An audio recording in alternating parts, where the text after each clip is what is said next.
The name's Fox, and if you're walking into my office this late in the night, it means you're only here for one thing. You want a case, a good story, the kind that grabs you by the collar and doesn't let go until the sun's creeping back up over the city skyline. Tonight, I've got just the thing.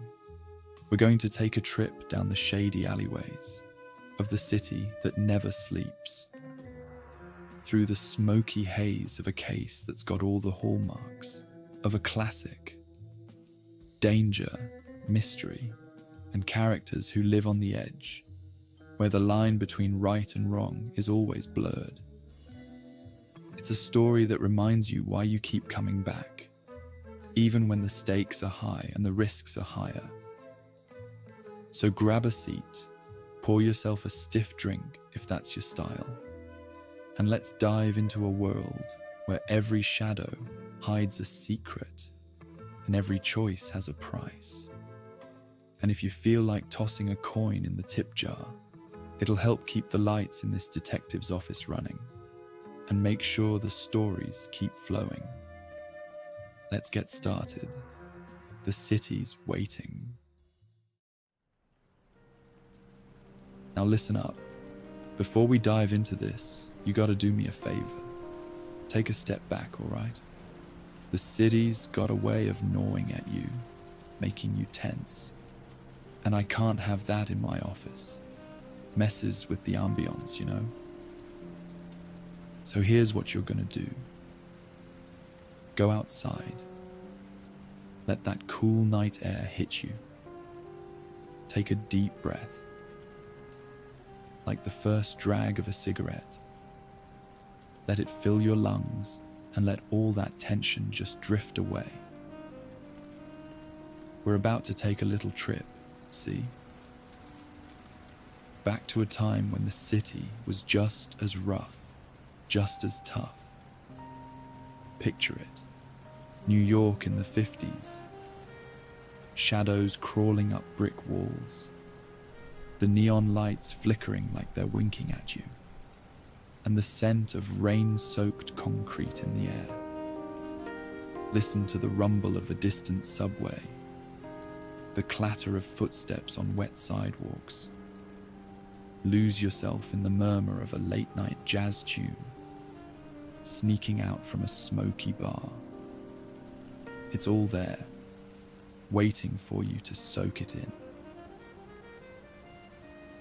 Now when you're ready, come back. Sit down and tell me exactly what happened.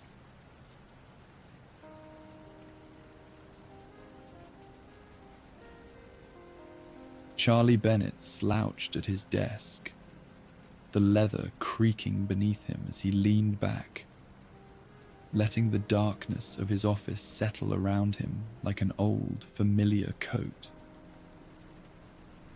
He was a broad-shouldered man, the kind who looked like he could take a punch and had probably taken more than a few.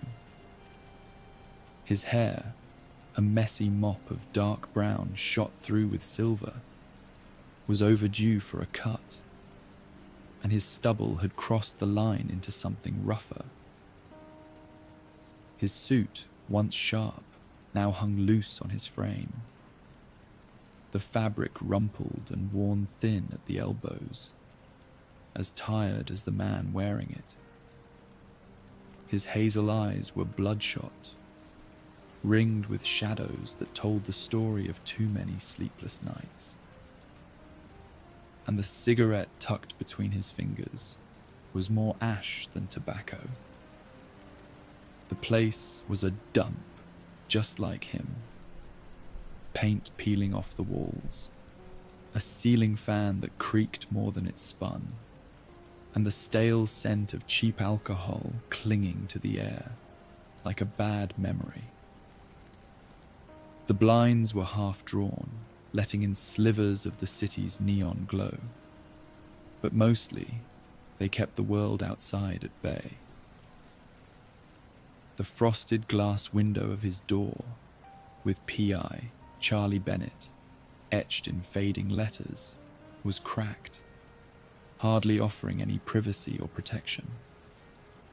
The bottle of bourbon on his desk was more empty than full, but that didn't stop him from reaching for it.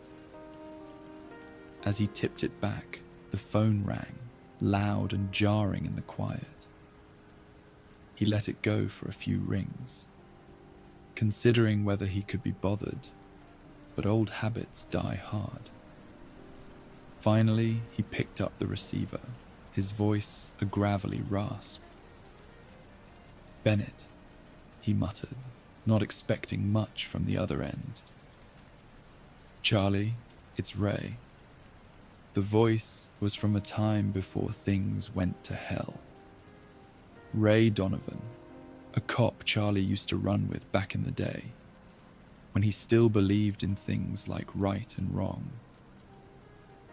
"What do you want?" Charlie asked, already regretting the conversation. He rubbed his eyes, trying to clear away the haze that had settled over him. "There's been a murder, Charlie. A real bad one. Laura Sinclair, rich dame, found strangled in her Upper East Side penthouse. You need to get there before the boys in blue do." Upper East Side. Charlie had no business being there, but Ray had a way of making it hard to say no. With a grunt, he hung up and dragged himself to his feet. He grabbed his coat, the fabric worn and threadbare at the edges, and checked his revolver, his old friend, cold and reliable. Stepping out into the night, the city greeted him like an old adversary, all flashing lights and distant sirens. He flagged down a cab, the driver barely glancing his way before pulling over. Charlie slid into the back seat, the smell of stale cigarettes and something sour hitting him as he gave the driver the address. As the cab pulled away from the curb, Charlie stared out the window, watching the city roll by. The transition from the seedy underbelly where he lived to the polished streets of the Upper East Side was stark, like flipping a switch. The buildings grew taller, cleaner, their facades pristine under the streetlights. The sidewalks were lined with trees, their leaves rustling softly in the breeze. And the people who walked them were a world away from the drunks and lowlifes Charlie usually dealt with. Here, it was all tailored suits, glinting jewelry, and the quiet hum of wealth. When the cab pulled up in front of the building, Charlie couldn't help but let out a low whistle. The place was a fortress of glass and steel, with a doorman standing guard like some kind of ceremonial soldier. The cabbie glanced at Charlie in the rearview mirror, a hint of suspicion in his eyes, as if wondering what business a guy like him had in a place like this. Charlie threw a few crumpled bills at him and stepped out, the cool air hitting him like a slap to the face. Inside, the lobby was all marble and soft lighting, with a chandelier hanging overhead that looked like it cost more than Charlie would make in a lifetime. He didn't belong here, but then neither did death, and it had found its way in just the same. Charlie rode the elevator up, the silence of the ride only broken by the faint hum of classical music playing through hidden speakers. When the doors opened, he stepped out into a hallway that was all polished wood and thick carpets. The penthouse was at the end, the door ajar, a sign of the chaos that had likely erupted just hours before. The penthouse itself was something out of a magazine, a place where everything was in its place, and everything screamed money. The furniture was sleek, modern, the kind of stuff that people didn't really use, just admired. The walls were adorned with art that Charlie couldn't even begin to appreciate, and the view through the floor-to-ceiling windows was breathtaking. A panoramic display of the city's glittering skyline. But none of that mattered.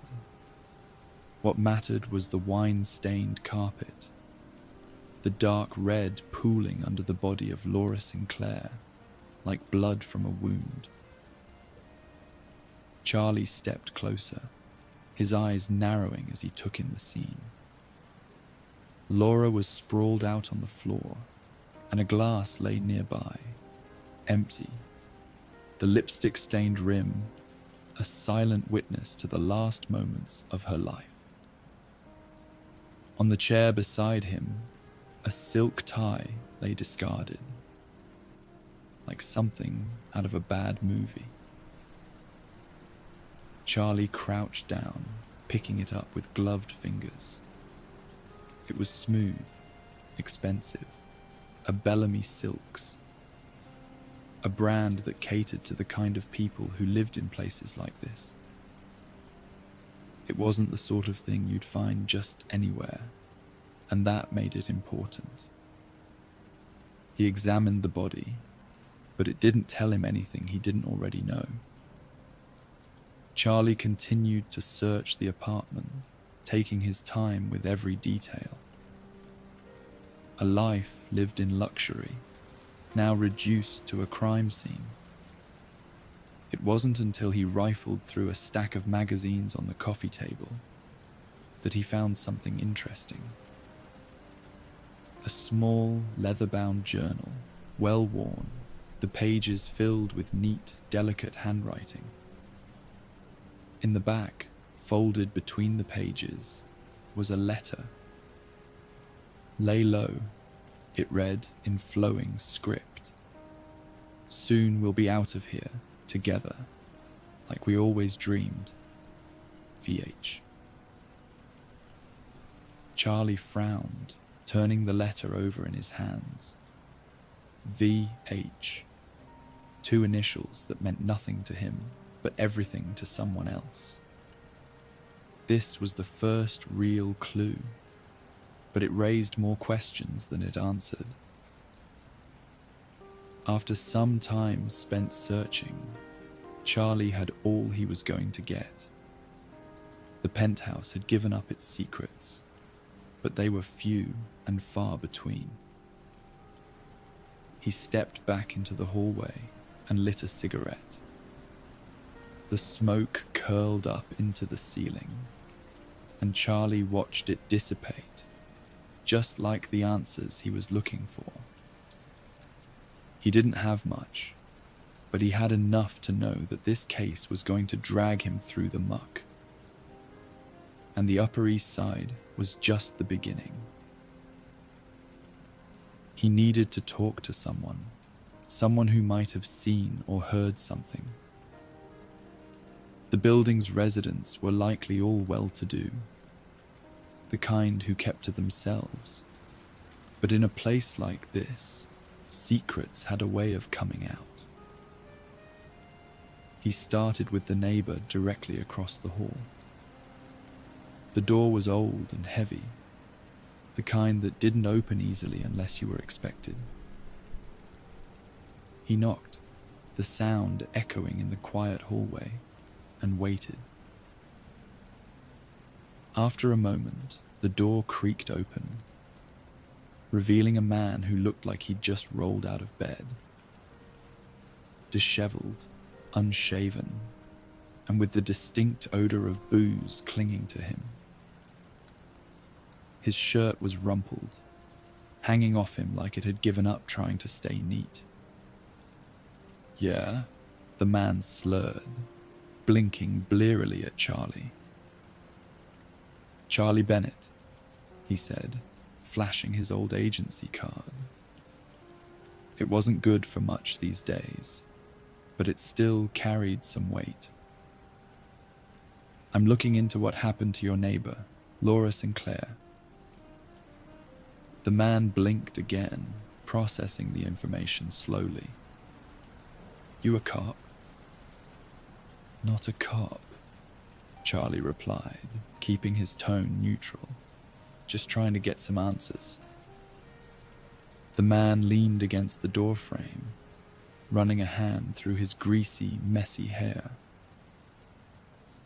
Laura, shame, really. She was a looker, that one. Charlie resisted the urge to roll his eyes. Did you see or hear anything unusual in the last couple days? The man shook his head, then paused, as if reconsidering. Well, now that you mention it, I did hear some noise, late last night. Thought it was just the usual racket. But then, who knows? I was pretty out of it. Charlie nodded, sensing the man was telling the truth, or at least what he remembered of it. Anything else? Any visitors, maybe? The man squinted, as if trying to bring the blurry details into focus. Nah, can't say I did, but there's been some weird stuff going on lately. Things going missing, small bits and pieces. Maybe it's connected, maybe not. The drunk man shifted slightly, trying to sound more credible. If you buy me a bottle, I might remember some more details. Charlie raised an eyebrow, waving the man off as he continued down the hall. It wasn't much, but it was something, and something was better than nothing. The next door he knocked on opened almost immediately, revealing a woman who looked like she'd been waiting for an excuse to talk to someone. The woman who stood there was middle-aged, with a face caked in too much makeup, and a cigarette smoldering between her fingers. Her eyes were sharp, taking in every detail of Charlie, in a way that made him feel like he was being sized up. Her long nails drummed against the doorframe. "Who are you?" she asked, her voice gravelly from years of smoking. He introduced himself again and said, "I'm looking into the murder of Laura Sinclair." The woman's eyes widened slightly, but she didn't seem surprised. "I knew it," she muttered, more to herself than to Charlie. "I knew something like this would happen. This building's gone to the dogs." Charlie folded his arms, playing along. "What makes you say that?" The woman took a long drag from her cigarette, exhaling a cloud of smoke that lingered between them. "This place used to be respectable, you know. But now, it's all gone to hell. People coming and going at all hours. Strange men loitering around. And don't get me started on the thefts." "Thefts?" Charlie asked, remembering his earlier conversation with the drunkard. "Oh yes," she said, nodding emphatically. "Little things, at first, but now it's almost like someone's making a game of it. I've lost 2 rings and a bracelet, and the management hasn't done a damn thing about it." Charlie nodded, filing away the information. It seemed the strange thefts were a pattern, not just a coincidence. "Did you know Laura Sinclair?" The woman shrugged, flicking ash onto the floor. "Not well. She kept to herself mostly. But she had money, that much was clear. Always dressed to the nines. and always sneaking back up here at dawn. It's something, Charlie said, giving her a small nod of appreciation. Thanks. As he turned to leave, the woman called out, "Hey, you find out who's behind this. You make sure they get what's coming to them, all right? This place used to be nice." Charlie offered a half smile. "I'll do my best." He was about to head back down when the sound of soft footsteps caught his attention. He turned to see an older woman, approaching him with a concerned look on her face. She was short and craned her neck up to look at him. "Excuse me, sir," she said, her voice trembling slightly with age. "You wouldn't happen to be a detective, would you?" "I'm not a cop, if that's what you're after. But what do you need?" he answered, glancing at his watch, wondering if he had the time to spare.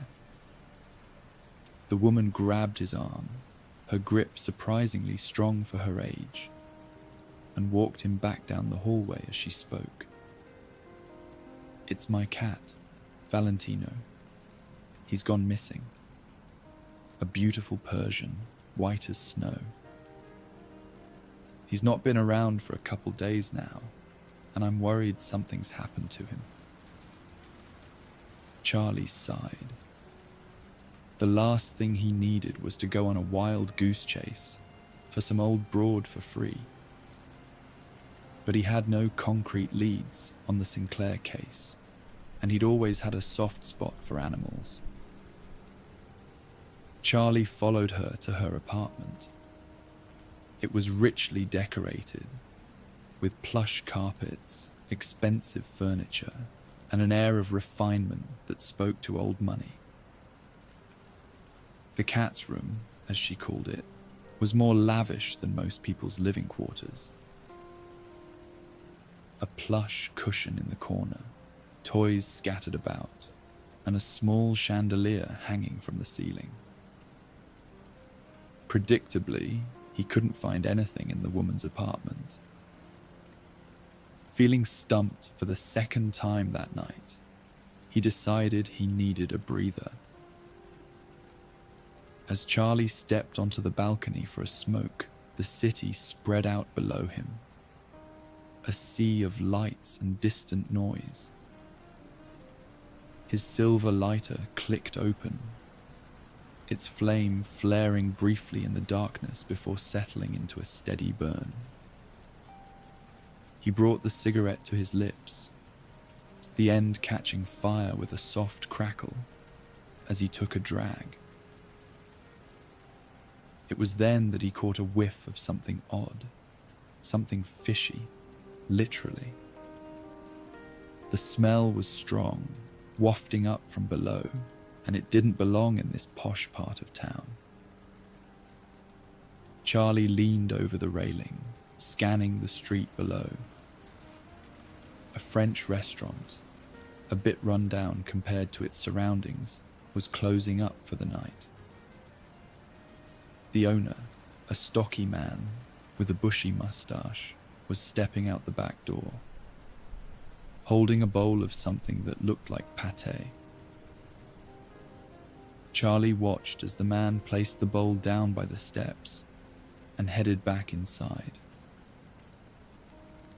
A few moments later, a fluffy white cat appeared, drawn to the smell.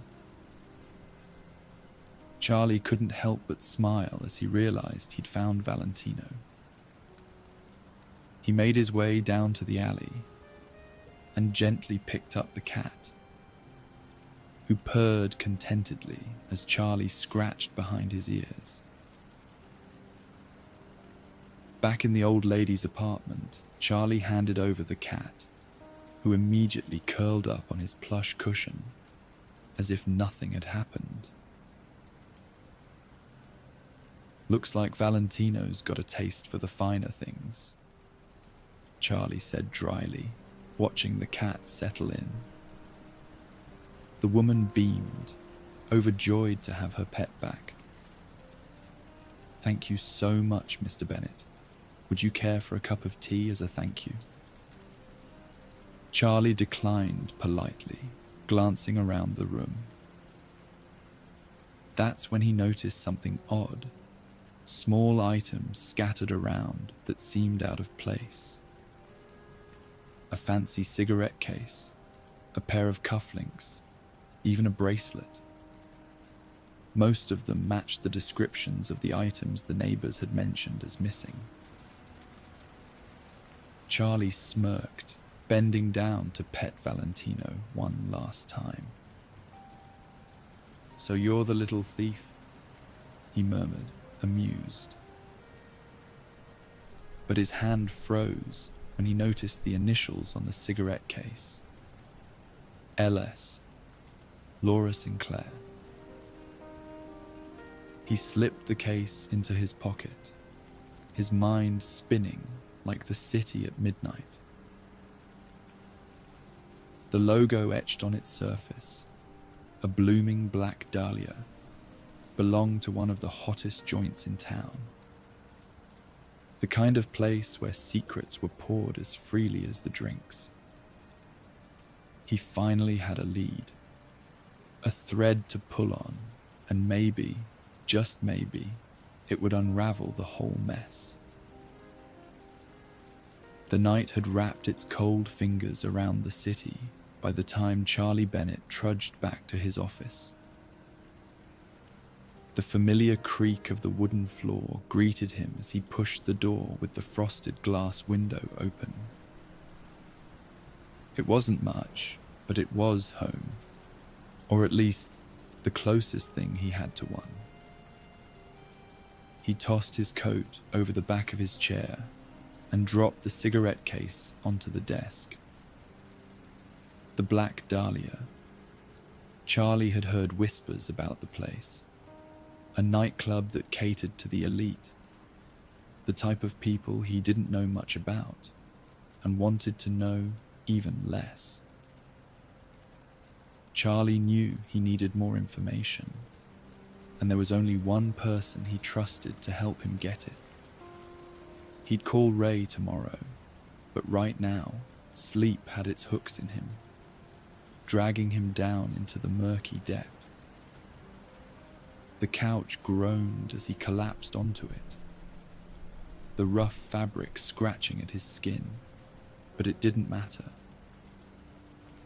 His eyes shut, and he was pulled into a restless, uneasy dreamscape, where the shadows seemed to whisper secrets he wasn't ready to hear.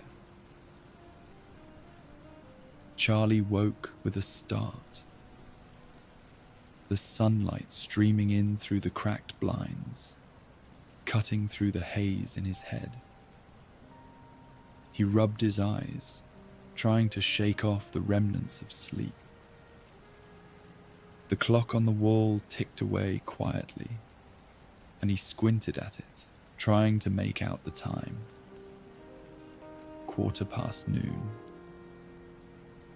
He sat up slowly, his muscles stiff from a night spent on the lumpy couch.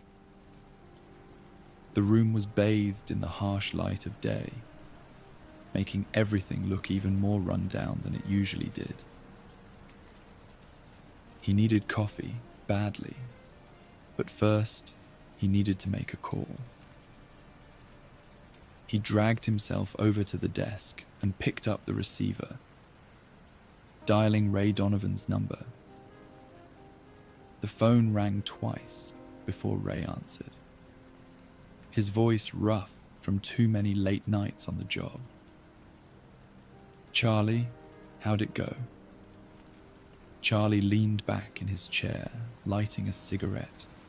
The familiar burn in his throat was a welcome sensation, something to anchor him in the here and now. "We need to talk." There was a pause on the other end, the kind that comes when someone's not sure they want to hear what's coming next. "You sound like hell." "Feel like it too." Charlie replied with a grim chuckle. I've got a lead, but I need some information. Meet me at Lucky's Diner in half an hour. Ray sighed, the sound of it crackling through the line. Yeah, all right, I'll be there.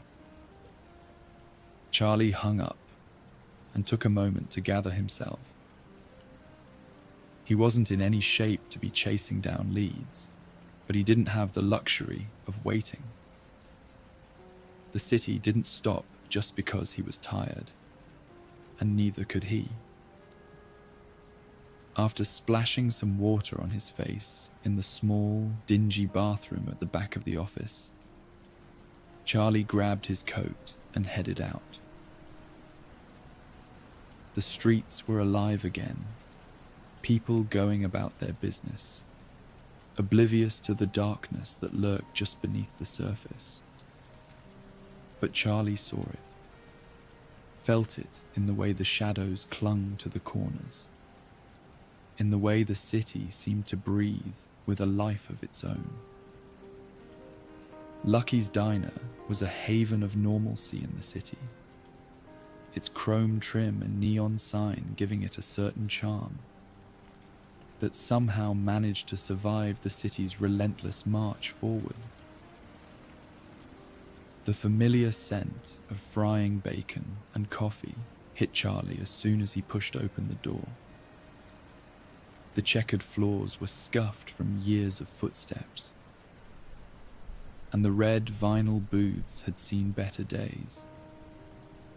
But there was something comforting about the familiarity of it all.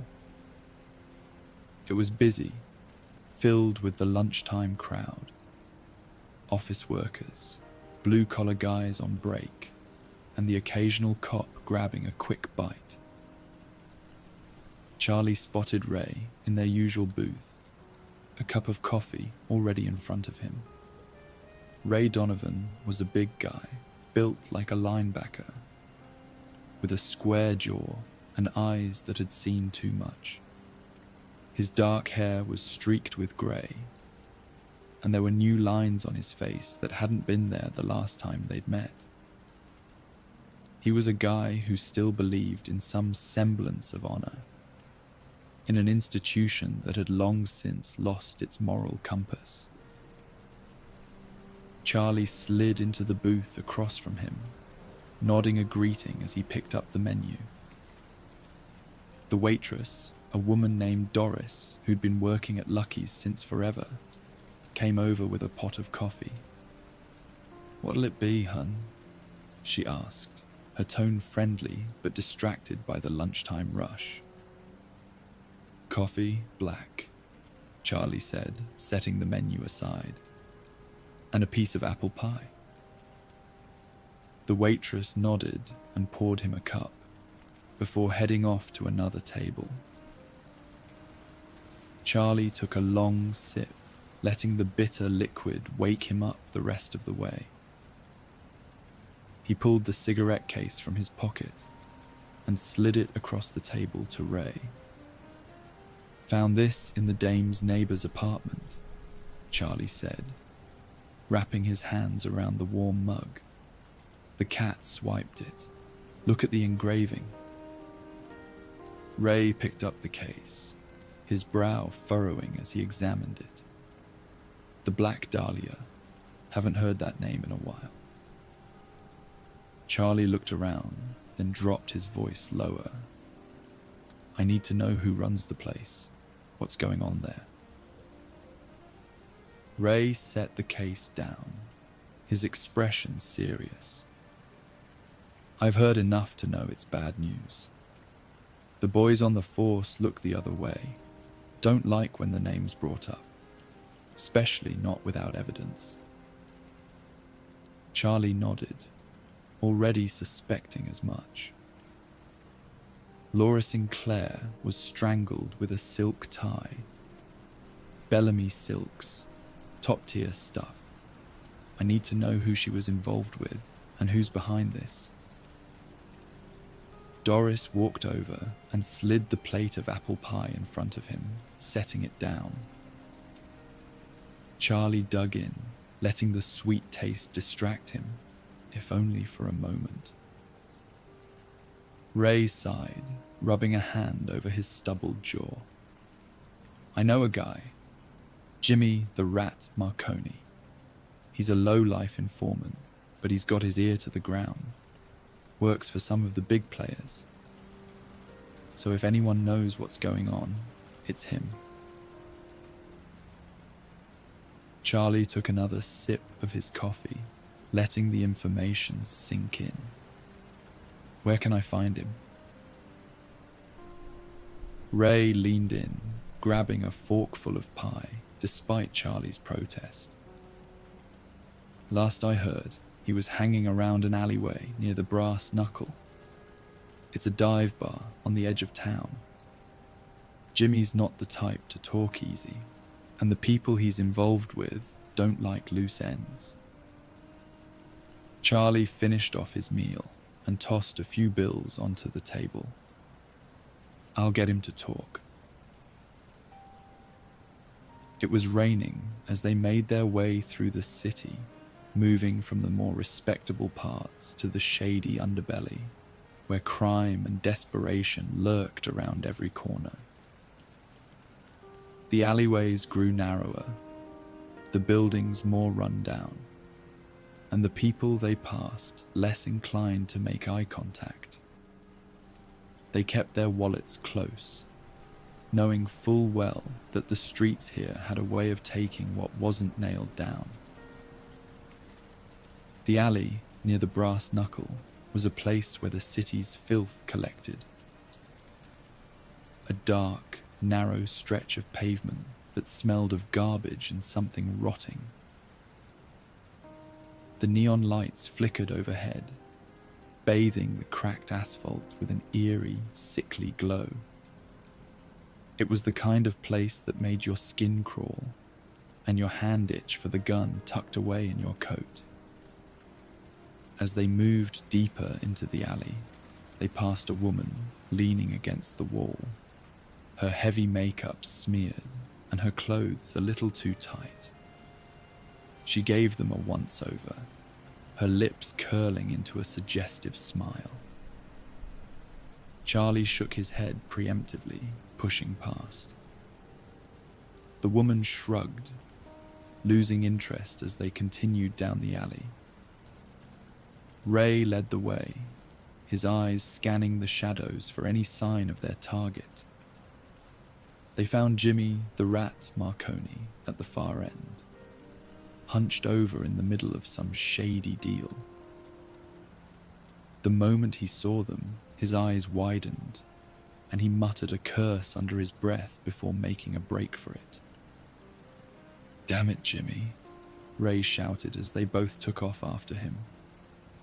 The chase was short but intense, their footsteps echoing off the brick walls as they closed in on him. Jimmy was quick, but fear made him sloppy. He tripped over a pile of crates, and before he could recover, Charlie and Ray were on him, tackling him to the ground. Charlie hauled Jimmy up by the collar, shoving him against the wall. The man wheezed, his eyes darting around in panic. "I don't know nothing," he protested, his voice shaky. Charlie's patience was already wearing thin. "That's funny, considering I haven't even told you what I'm after. Now you're going to tell me about the Black Dahlia. Who's running the place? What goes on there?" "I don't know," Jimmy insisted, trying to squirm free. But Charlie wasn't in the mood for games. He yanked him closer, his fist connecting with the man's gut. Jimmy doubled over, gasping for air. "Cops ain't supposed to hit people for no reason," Jimmy wheezed, clutching his stomach. "Good thing I'm not a cop," Charlie growled, delivering another punch. Ray stood off to the side, leaning against the alley wall and lighting a cigarette. He watched the scene unfold with a calm detachment, the smoke from his cigarette curling up into the air. Eventually, Jimmy broke, his fear outweighing his loyalty. "All right, there's dark shit going on at the club, but I don't know who's behind it. I'm just a small fry. You want to know more? You got to talk to the working girls there. They know the score better than anyone." Jimmy laughed bitterly, spitting out a bit of blood onto the ground. "But you're wasting your time. They won't talk to anyone they don't know." Charlie let go of Jimmy, shoving him away in disgust. "Get out of here, before I change my mind." Jimmy staggered back, casting a hateful glance at Ray, before turning and disappearing into the shadows. Ray took a long drag on his cigarette, exhaling slowly as he watched Jimmy go. "Well, that was enlightening," Ray said dryly, pushing off the wall and crushing his cigarette under his boot. Charlie grunted in response, his mind already working through the next steps. The Black Dahlia was starting to look more and more like the key to this whole mess. And if he was going to get any real answers, he'd have to dive into its depths, whether he liked it or not. He thanked Ray for the help, and the two parted ways on a good note. A rare occurrence in a city that had a way of turning friends into foes. Charlie moved through the city, the night thick and oppressive, like it was swallowing him whole. Steam curled up from the grates, tendrils of it wrapping around his legs, as if the streets themselves were alive, reaching out to stop him.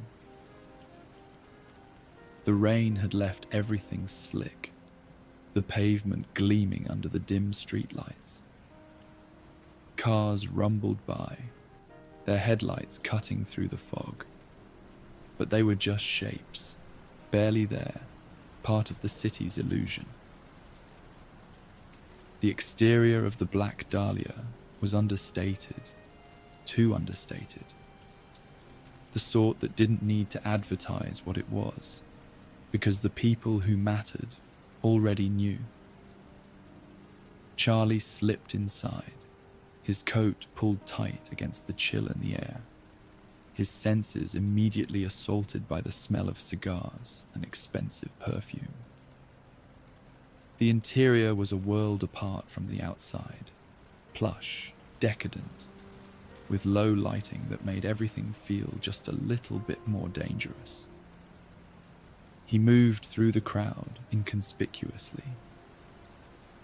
It wasn't too busy yet, just a slow trickle of well-heeled gentlemen and elegantly dressed ladies. Their laughter and conversation a soft murmur beneath the smooth jazz that drifted from the stage. This was a place where money changed hands, where deals were made with a smile and a handshake, and where the wrong question could get you into trouble faster than you could finish your drink. Charlie approached the bar, where a few of the girls were gathered, their eyes flicking over him with casual disinterest. He wasn't here to draw attention, just to listen, to see if anyone knew something they shouldn't. One of the women caught his eye. She stood out, not because of her looks, though she was beautiful, but because of the way she carried herself. Auburn hair, deep green eyes that had seen more than they should have, and an attitude that said she wasn't here to play nice. "Evening," Charlie said, leaning on the bar, his voice low and unassuming. She looked over, gracing him with those green eyes briefly. "You don't look like the usual type we get in here." "First time," he admitted, offering a small smile. Figured I'd check the place out, see what the fuss is about. Name's Charlie. She studied him for a long moment, seeing through his attempt, then scoffed at him. We don't talk to cops. I'm not a cop, Charlie said evenly. Just a man with a few questions. Her eyes narrowed slightly, but she didn't say anything more. Instead, she turned away, her auburn hair swaying as she walked off to join the other girls. Charlie watched her go, frustration and curiosity gnawing at him. She knew something, he was sure of it. But getting her to talk would take more than just a few smooth words. He found a booth in the corner, away from prying eyes, and settled in, lighting a cigarette as he watched the room. The night was starting to pick up, the club filling with the kind of people who had money to burn and secrets to keep. The band on stage began to play a new number, and the lead singer, a woman in her 30s with a voice like velvet, stepped up to the microphone. Her eyes were half closed as she sang, her voice sliding over the notes with a smoothness that wrapped around the room. Charlie leaned back, letting the music wash over him as he observed the crowd. The singer had a presence, a way of drawing you in with every note, every glance. Her voice was rich, full of emotion that seemed to come from someplace deep, someplace real. She was good, way too good for a place like this. But then that was the point, wasn't it? The best things always found their way to the worst places. The song ended, and the room erupted in polite applause. Charlie took a final drag from his cigarette, the smoke curling up into the dim light as he stubbed it out in the ashtray. He hadn't learned much, but he hadn't expected to. This place was a fortress, and breaking in would take more than just one visit. He was about to slip out, try his luck another night, when a scream cut through the air. It was sharp, panicked, and it sent a jolt of adrenaline through him. The club exploded into chaos, and the girls who had been lounging near the stage were now running, their faces pale with fear. Charlie was on his feet, pushing through the crowd, his heart pounding in his chest. The backstage area was a mess. Chairs overturned, makeup scattered across the floor. But all of that faded when he saw her, the singer, lying crumpled in the corner of her dressing room. Her body was twisted, her once beautiful face contorted in a grotesque mask of pain and terror. And around her neck, cutting into her skin, was a silk tie. Charlie knelt beside her, his mind racing. The tie was just like the one used on Laura Sinclair. The same brand, Bellamy Silks. 2 murders, 1 night apart, both with the same chilling signature. This wasn't just a murder, it was a message. He rose to his feet, scanning the room for anything that might give him a clue. But there was nothing. Whoever had done this covered their tracks well. He needed to get out of here before the cops showed up and turned this place upside down. Charlie slipped out the back. He leaned against the wall, trying to catch his breath, trying to make sense of the madness that was unfolding around him. He lit another cigarette, the flame flickering in the darkness. He was about to leave when he saw her, the auburn-haired woman from earlier. She was standing a few feet away, her face streaked with tears, her body trembling. She looked up, meeting his gaze, and for a moment, the world seemed to stand still. "I never did get your name," Charlie said, his voice rough from the smoke and the tension. She wiped at her eyes, trying to steady herself. "Well, I never gave it to you." Charlie took a step closer, his tone softening. "You need to help me. This thing, it's bigger than just one girl. We need to find out who's behind it." She hesitated, her eyes searching his face for something. Trust, maybe, or desperation. "Why should I trust you?" she asked, her voice barely above a whisper. "Because I'm the only one who's going to do something about this. You know the cops don't care," Charlie replied. She looked away, her fists clenched at her sides. Finally, she nodded, a resigned look in her eyes. "All right, I'll help you." Charlie offered her a small, reassuring smile. "What's your name?" "Effie Fontaine. Let's go back to my place and I'll tell you what I know. It's not safe here," she said, trembling slightly in the night air. The city was alive with the muted mystery of nighttime, the kind of magic that seeped into your bones and made you feel like you were part of something bigger. Charlie and Effie walked side by side, the streets of the city unfolding before them like a map of secrets. The air was cool, carrying with it the scents of the city. Gasoline, street food, the faint tang of something metallic and unplaceable. It was quieter now, the daytime bustle replaced by the night crowd. Men in sharp suits heading to late-night meetings, women in furs and silk, their laughter drifting through the air like a melody. Here and there, the occasional passerby gave them a curious glance, but most people kept to themselves, their minds on their own troubles. Effie led the way, her pace brisk, her demeanor tense. "Not far now," she muttered, mostly to herself. Charlie nodded, though she wasn't looking at him. "Nice place." Effie let out a humorless laugh. "Not really, but it's home. For now, anyway."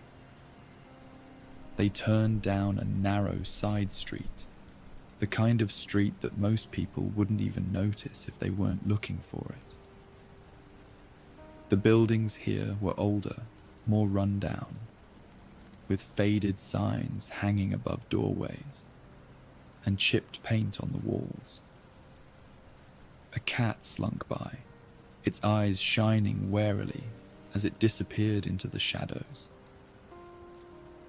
Effie slowed as they approached a brick building that had seen better days.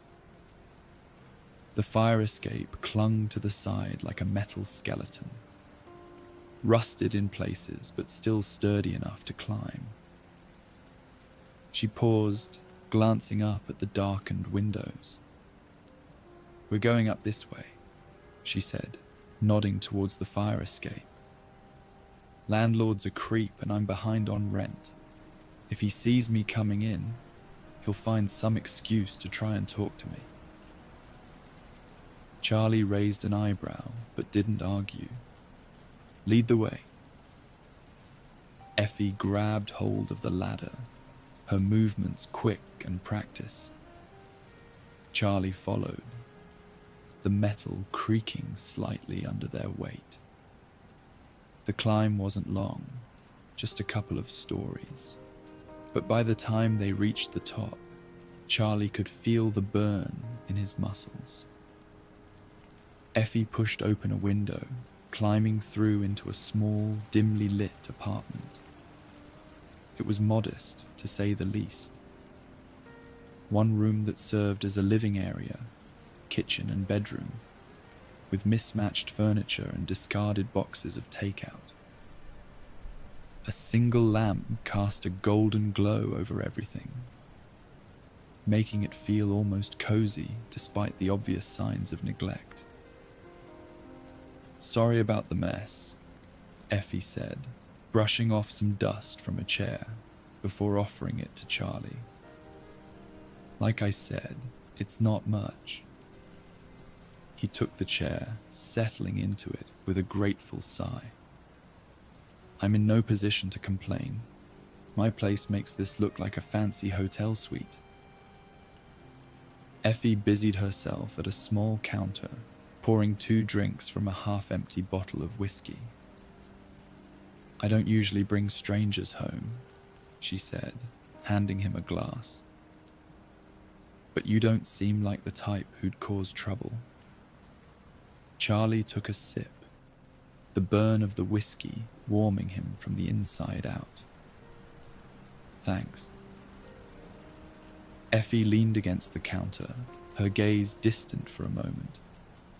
"You want to know about the Black Dahlia, about what really goes on there?" Charlie nodded, waiting for her to continue. "There's an underground speakeasy at the club," she began, her voice steady, but with an edge of bitterness. "It's where all the real deals happen. Gambling, drugs, you name it. The people who run it, they're not the type you cross lightly. And the man in charge, whoever he is, he's a ghost. No one knows his name, what he looks like, nothing. He works from the shadows, lets others do his dirty work." Charlie leaned forward, running a hand through his unkempt hair in disbelief. "And the cops? They just let it slide?" Effie's lips twisted into a grim smile. "There's a crooked cop on the payroll. I've seen him, counting his cash as he walks through the dressing rooms, leering at the girls. He's got them all scared. No one wants to end up like Vivian." "Vivian," Charlie repeated, feeling a knot tighten in his chest. "The singer." Effie nodded, her eyes dropping to the floor. "Vivian Hayes. She was one of the best. Hell, half the regulars only came to catch a glimpse of her. She kept the place running, kept the money flowing. But she was tired, you know. She tried to quit a few times, said she was done with the whole thing. But every time she went downstairs to talk to the boss, she'd come back crying. She was seeing someone, I think, had that far-off look in her eye sometimes, but she wouldn't tell me who." Charlie rubbed the back of his neck, the exhaustion creeping in. But he pushed it aside. "And now she's dead." Effie took a long drink, staring into the middle distance as if she could see Vivian's face in the shadows. For a moment, neither of them spoke, the silence hanging heavy between them. Effie broke the silence first, her voice softer now, more vulnerable. "Stay the night, Charlie. I don't want to be alone." Charlie looked at her, seeing the fear and the weariness that she tried so hard to hide. He nodded slowly. "I thought you didn't like cops," Charlie teased, trying to lighten the mood. Effie's smile widened just a fraction, a glimmer of something almost playful in her eyes. "I thought you said you weren't a cop." Charlie chuckled, the sound low and dry. "You got me there." The tension between them eased a little, the shared burden of the night making them feel like they were in this together. For a moment, the weight of the world seemed to lift just a bit, and they both felt the faintest flicker of hope. Hope that maybe, just maybe, they could get through this. Effie finished her drink and set the glass down, moving toward the bed. "You can take the couch," she said, her voice already heavy with the pull of sleep. "It's not much, but it's better than the floor." Charlie watched as she climbed into bed and pulled the thin blanket over her. He waited until he was sure she was asleep, then quietly rose from the couch and made his way to the small kitchen. The light above the sink flickered slightly as he leaned against the counter, opening the fridge and pulling out a box of cold pizza. The leftover slices were stiff and a bit dry, but they'd do.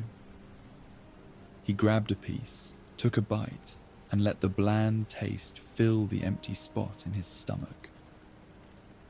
The world outside was silent now, save for the occasional distant rumble of a car passing by, or the faint echo of a siren far off in the city. Charlie lit a cigarette, taking a long drag as he chewed on the pizza. The night had been a whirlwind, but now, in the quiet solitude of Effie's tiny apartment, he could start to piece it all together. Laura Sinclair, the initials on the letter, Vivian Hayes, the Black Dahlia. They were all connected, he was sure of it. Laura must have been a regular at the club, drawn into the underground speakeasy, where the stakes were high and the losses even higher. Gambling debts could pile up faster than the chips on the table, and once you were in deep, there was no getting out. Especially not when the man holding your debts had a stranglehold on half the city. Charlie could picture it now. Laura, desperate and cornered, trying to find a way out. And then there was Vivian. The two women must have crossed paths at the club, perhaps even more than once. They'd probably shared more than just a few drinks and casual conversations. Maybe they'd seen a kindred spirit in each other. Two women trapped in a web of lies and deceit, each looking for a way to escape. It wasn't hard to imagine their friendship blossoming into something more. Vivian was tired. That much was clear from what Effie had told him. Maybe she and Laura had hatched a plan to run away, to escape the clutches of the man who had them both in a vice grip. But something had gone wrong. Someone had found out, and now they were both dead. Charlie crushed the cigarette in the ashtray, the gears in his mind turning over the possibilities. The man behind all of this, the shadowy figure who ran the speakeasy and pulled the strings from the darkness, he was the key. If he could get close enough, he could find out who this man was and bring him down. But to do that, he'd need to get inside. The next morning, Charlie woke with a pounding headache, his neck stiff from where he'd fallen asleep against the kitchen counter. The empty pizza box was still on the table, the ashtray full of spent cigarette butts. Effie was already up, sitting at the small table with a cup of coffee in her hands. She looked over at him, her eyes still heavy with sleep, but there was a determination there that hadn't been present the night before. "Morning," she said, her voice soft. "Morning," Charlie replied, pouring himself a cup of coffee.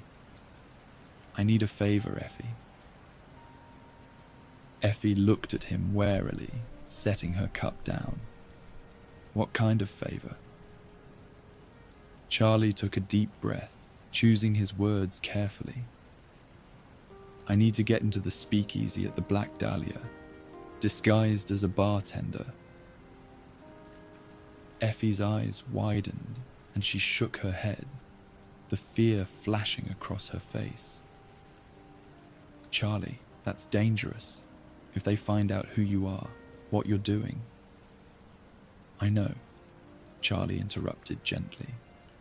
But it's the only way. I need to find out who's behind this. Effie bit her lip, her fingers drumming against the table as she considered his request. Finally, she sighed, looking up at him with resignation. I'm tired, Charlie. Tired of living in fear. Tired of depending on a crime lord just to get by. The club used to be something else. Something good. I want that back. I want it to be legit. A real business. She looked at him again for a long moment before nodding slowly. All right, I'll help you, but you need to be careful. These people, they don't play around. Neither do I, Charlie replied, a steely edge to his voice. Later that day, Effie led him through the back streets, keeping to the shadows as they approached the Black Dahlia. The sun had dipped low in the sky, and the city was beginning to wake up for the night. The streets slowly filling with the usual evening crowd. People looking for excitement, for trouble, for a way to forget the world for a few hours. Effie took Charlie through a narrow alley behind the club, stopping at a heavy, unmarked door.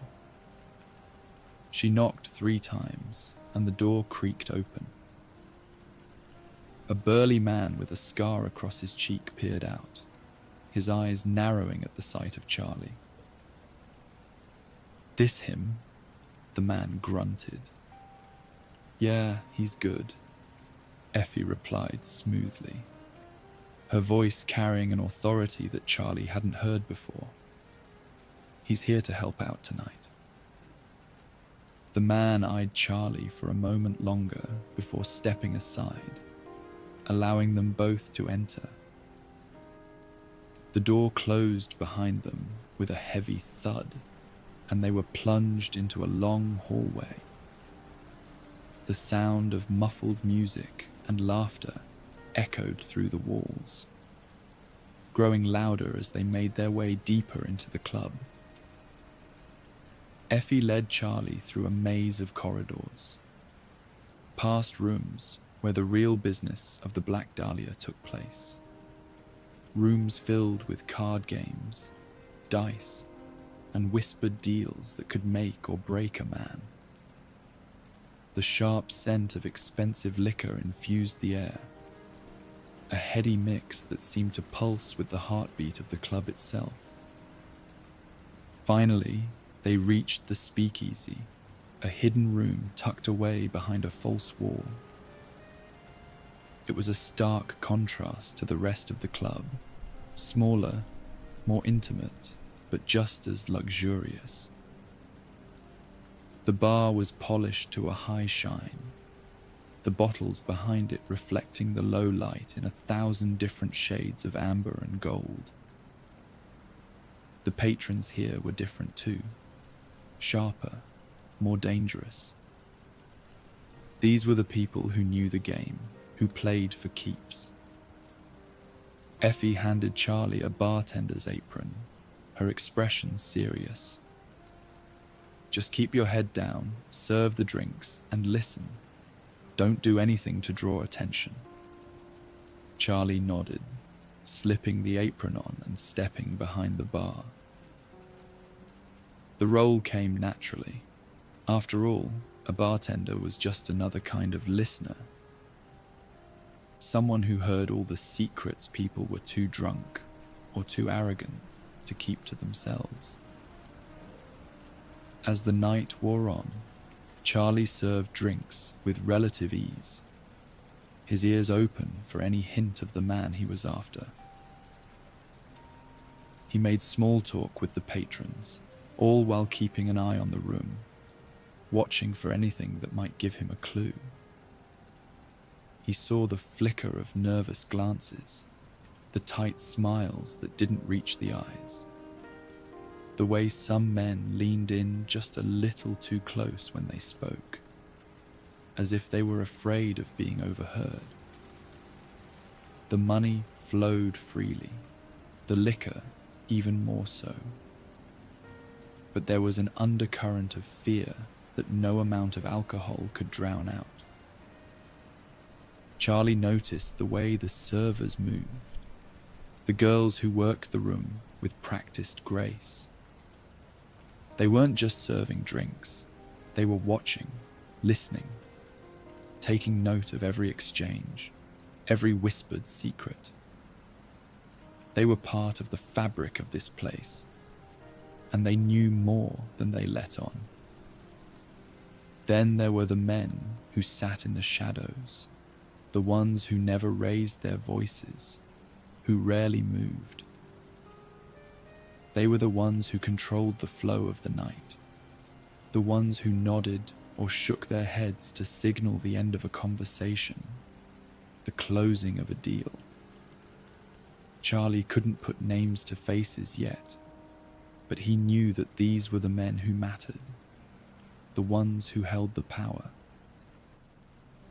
Then, just as the night was beginning to wane, a man walked up to the bar.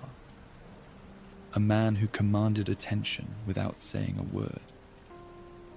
He was tall, with broad shoulders and a presence that seemed to fill the room. His hair, thick and streaked with silver, was slicked back with meticulous precision, adding to the aura of authority that surrounded him. His face was angular, with high cheekbones and a strong jaw, the kind of face that had seen much and given away little. There was a certain hardness to his features, softened only slightly by the faint lines at the corners of his sharp, dark eyes that missed nothing. He was dressed impeccably, in a tailored suit that clung to his frame with the ease of long familiarity. The suit was a deep charcoal grey, the fabric so fine it seemed to absorb the dim light, giving him an almost shadowy appearance. His shirt was crisp, white as snow, with cufflinks that glinted gold every time he moved his hands. But it was the tie that caught Charlie's attention. A deep, rich blue, with a subtle sheen that hinted at the quality of the silk. It was the kind of tie that wasn't just an accessory, but a statement. Charlie kept his expression neutral as he poured the man's drink, careful not to let on that he'd already marked him as someone important. "Evening," Charlie said, his tone casual as he handed over the glass. "That's a sharp tie you've got there. Looks like it's worth more than my whole wardrobe." The man glanced down at his tie, his lips curling into a faint, knowing smile. "You've got a good eye," he replied, his voice deep and smooth, with a slight rasp that suggested years of whiskey and cigars. "It's Bellamy silks. They don't make them like this anymore." Charlie nodded, feigning a casual interest. "Bellamy silks, huh? I've heard of them. Supposed to be the best, right?" "Only the best," the man confirmed, taking a slow sip of his drink. His eyes flicked up, meeting Charlie's for just a moment. A brief, assessing glance that felt like a challenge. Charlie maintained his relaxed posture, playing the role of the friendly bartender who knew when to keep things light. "Always figured those were out of my league," he said with a chuckle. "But I guess when you know quality, you don't settle for less." The man's smile widened slightly, a thin line that didn't quite reach his eyes. The tie, the brand, the man's demeanor, it all fit. This was the man who was pulling the strings, the one connected to the murders. But Charlie knew better than to press further. He had what he needed. Confirmation that this man was linked to Bellamy Silks, the same brand tied to the murders. Now, he just had to wait for the right moment to act. The man finished his drink, gave Charlie a nod, and slipped back into the shadows of the speakeasy, disappearing as quietly as he had arrived. As the night drew to a close and the last patrons filtered out, Charlie slipped out the back of the speakeasy and made his way to a nearby payphone. The cool air a welcome change from the stifling atmosphere of the club. The streets were still quiet, the city not yet awake. He dropped a coin into the slot and dialed Ray Donovan's number. It didn't take long for Ray to answer, his voice thick with sleep, but quickly sharpening when he recognized Charlie's voice. He spoke, keeping his tone low. "I've got something for you. There's an illegal speakeasy at the Black Dahlia, and I think I've found the man behind the murders. The ties, the ones used to kill Laura Sinclair and Vivian Hayes. They're Bellamy Silks. Same brand as the tie he was wearing tonight." Ray was silent for a moment, the kind of silence that spoke of careful consideration. "You sure about this?" "I'm damn sure," Charlie replied, his grip tightening on the receiver. "He's the one, Ray. You need to move fast before he realizes what's coming." Ray let out a slow breath, his tone turning all business. "All right, we'll move on the place before he has a chance to slip away. You stay clear, Charlie. This is gonna get rough." Charlie hung up, the weight of the night's events finally settling in. He'd done his part, and now it was up to Ray and the uniforms to bring the man to justice. He made his way to a small bar across the street from the Black Dahlia, a place that catered to the early morning crowd, those who were just finishing their shifts, or those who never really went to sleep.